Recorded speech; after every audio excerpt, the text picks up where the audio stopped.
Please welcome the founder and president of PJTN, Laurie Cardoza Moore.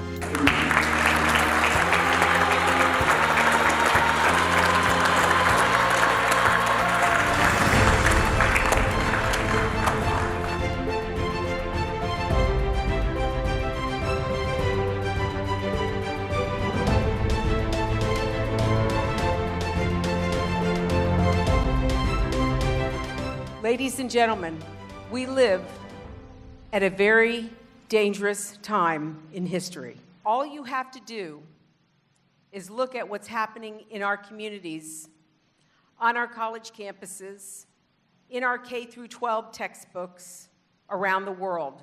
This BDS movement is based on the false narrative that Israel is an apartheid state. If anybody understands apartheid, it is South Africa. And you know, as well as I do, that Israel does not represent those principles or those values.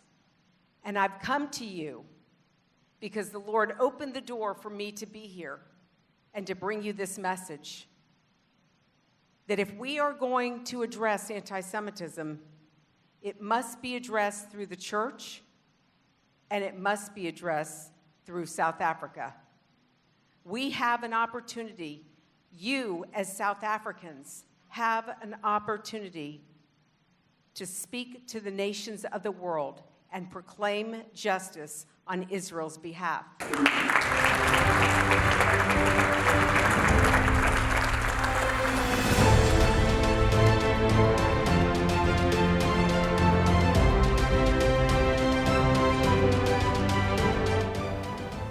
You know, BDS has grown globally, and we see the rise of global anti-Semitism that can be directly tied to the boycott, divestment, and sanctions movement. We see the narrative, whether it's in our children's textbooks, we see it on college campuses with the apartheid weeks, we see it with the attacks in synagogues and Jewish day schools.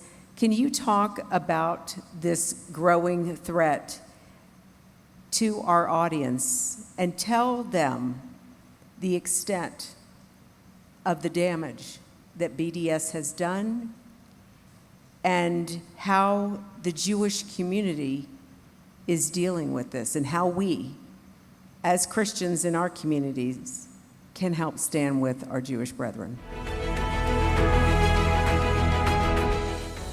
I was in the Apartheid Museum 2 days ago. Yeah. And we went to Soweto. And you know what amazed me is to see some of the images of the Jews who were helping the Africans here against apartheid, to fight against it. It reminded me of the civil rights movement back in the United States, back in the 60s. It wasn't Christians or even white Christian churches in the South that were standing with our African American community. It was the Jews. They were marching in the streets. Their sons were being killed because they were aligning themselves with what wasn't popular at that time.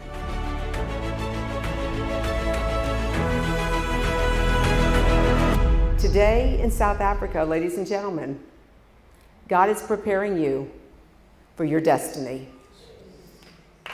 This is your destiny. No other nation, you cannot turn this responsibility over to any other nation. It is yours. We are our brother's keeper. We cannot allow our Jewish brethren to fight this beast, this horrific teaching about BDS alone. We must speak up.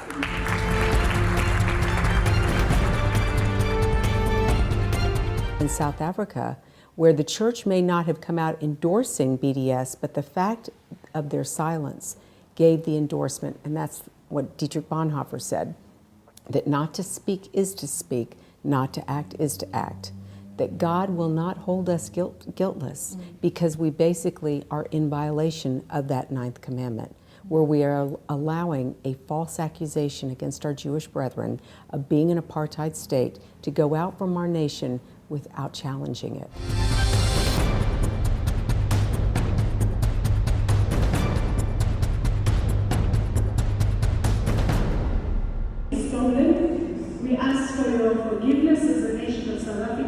for our stand against Israel.